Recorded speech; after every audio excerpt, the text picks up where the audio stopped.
Praise the Lord. ദൈവനാമത്തിന് മഹത്വമുണ്ടാകട്ടെ.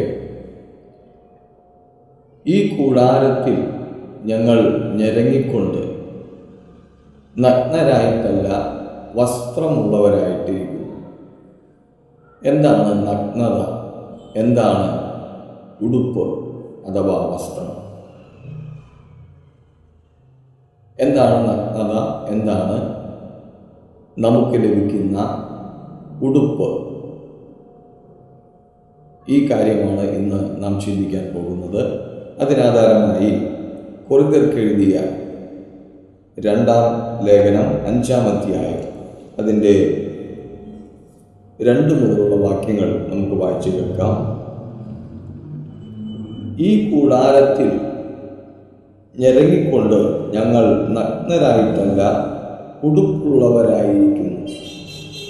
എങ്കിൽ സ്വർഗീയമായ ഞങ്ങളുടെ പാർപ്പിടം അതിന് മീതെ ധരിപ്പാൻ വാഞ്ചിക്കുന്നു. അപ്പോൾ ഇവിടെ നാം കാണുന്നു, ഈ കൂടാരത്തിൽ നാം ഞെരങ്ങിക്കൊണ്ടിരിക്കുന്നു. ഈ കൂടാരം 5-ാം അധ്യായം 1-ാം വാക്യത്തിൽ നമുക്ക് കാണാൻ കഴിയുന്നുണ്ട്. ഈ കൂടാരം നമ്മുടെ ശരീരമാണ്, ഭൗമഭവനം നമ്മുടെ ശരീരമാണ്. എന്നാൽ ഈ കൂടാരത്തിൽ ഞങ്ങൾ ഞെരങ്ങിക്കൊണ്ടിരിക്കുന്നു.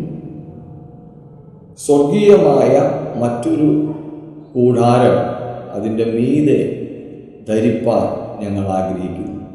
സ്വർഗീയമായ മറ്റൊരു പാർപ്പിടം എന്ന് പറയുന്നത് നമ്മുടെ കർത്താവിൻ്റെ ശരീരത്തിന് തുല്യമായി തേജസ്സുള്ളതായ ശരീരമാണ്. ഇവിടെ നാം ഈ കൂടാരത്തിൽ ഞെരങ്ങിക്കൊണ്ടിരിക്കുന്നു. അപ്രകാരം ഞെരങ്ങിക്കൊണ്ടിരിക്കുന്ന നാം നഗ്നരായിട്ടല്ല ഉടുപ്പുള്ളവരായിരിക്കുന്നു. അപ്പോൾ ഇവിടെ നാം ഉടുപ്പുള്ളവരായി ഇരിക്കുന്നു. അതിനു മീതെയാണ് സ്വർഗീയമായ പാർപ്പിടം നാം ധരിക്കുന്നത്. അതിൻ്റെ 4-ാം വാക്യത്തിൽ പറയുന്നു, ഉരിവാനല്ല മർത്യമായത് ജീവനാൽ നീങ്ങിപ്പോകേണ്ടതിന് അതിനെ മീതെ ഉടുപ്പാൻ ഞങ്ങൾ ഇച്ഛിക്കുന്നു. അപ്പോൾ നമ്മുടെ കൂടാരമാകുന്ന ഈ ശരീരത്തിൻ്റെ ഉള്ളിൽ നമ്മൾ ഒരു ഉടുപ്പുള്ളവരായിരിക്കണം എന്നാണ് പറയുന്നത്. ഇതിനെക്കുറിച്ച് നമുക്ക് മനസ്സിലാക്കുവാൻ വെളിപ്പാട് പുസ്തകം 3-ാം അധ്യായത്തിലേക്ക് കടന്നു വരാം. വെളിപ്പാട് പുസ്തകം 3-ാം അധ്യായം 3-ാം അധ്യായത്തിൻ്റെ 4-ാമത്തെ വാക്യത്തിൽ നമുക്ക് കാണുന്നുണ്ട്, സർദിസിലെ സഭയ്ക്ക് ഉള്ള ദൂത കൊടുക്കുന്ന സമയത്ത്, വെളിപ്പാട് പുസ്തകം 3-ാം അധ്യായം അതിൻ്റെ 4-ാം വാക്യം, എങ്കിലും ഉടുപ്പ് മലിനമാകാത്ത കുറേ പേര് സർദിസിൽ നിനക്കുണ്ട്. അവർ യോഗ്യന്മാരാകയാൽ വെള്ള ധരിച്ചുകൊണ്ട് എന്നോടുകൂടെ നടക്കും. അപ്പോൾ ഇവിടെ പറയുന്നുണ്ട്, ഉടുപ്പ് അത് നമുക്ക് ഈ ഭൂമിയിൽ കർത്താവിൻ്റെ സ്വർഗീയമായ പാർപ്പിടം നമുക്ക് ലഭിക്കേണ്ടതിന് നമുക്കൊരു ഉടുപ്പ് ഉണ്ടാകണം. ഈ ഉടുപ്പിനെ കുറിച്ച് നാം ചിന്തിക്കുമ്പോൾ, ഇത് നാം രക്ഷിക്കപ്പെട്ട സമയത്ത് എഫേസ്യ ലേഖനം 4-ാം അധ്യായം അതിൻ്റെ 24-ാം വാക്യത്തിന് പ്രകാരം സത്യത്തിൻ്റെ ഫലമായി നാം രക്ഷിക്കപ്പെട്ട സമയത്ത്, സത്യത്തിൻ്റെ ഫലമായി നീതിയിലും വിശുദ്ധിയിലും ദൈവാനുരൂപമായി സൃഷ്ടിക്കപ്പെട്ട പുതിയ മനുഷ്യനെ ധരിച്ചുകൊള്ളുവിൻ എന്ന് നമുക്ക് കാണാൻ കഴിയുന്നുണ്ട്. എഫേസ്യ ലേഖനം 4:24. അപ്പോൾ സത്യം കേട്ട് നാം രക്ഷിക്കപ്പെട്ടപ്പോൾ നമ്മുടെ ഉള്ളിൽ ഉരുവായ നീതിയുടെ വസ്ത്രം, വിശുദ്ധിയുടെ വസ്ത്രം, സത്യത്തിൻ്റെ ഫലമായി നമ്മുടെ ഉള്ളിൽ ഒരു ഉടുപ്പ് വന്നിട്ടുണ്ട്. ആ ഉടുപ്പ് നീതിയുടെ വസ്ത്രമാണ്. അഥവാ അതിനെ രക്ഷാവസ്ത്രം എന്ന് പറയാം. ഹല്ലേലൂയ. യെശയ്യാ പ്രവാചകൻ്റെ പുസ്തകം 61-ാം അധ്യായത്തിൻ്റെ 10-ാം വാക്യത്തിൻ്റെ അവസാന ഭാഗത്ത് ഈ ഉടുപ്പിനെ കുറിച്ച് പറയുന്നുണ്ട്. അവിടെ ഇങ്ങനെ കാണുന്നു.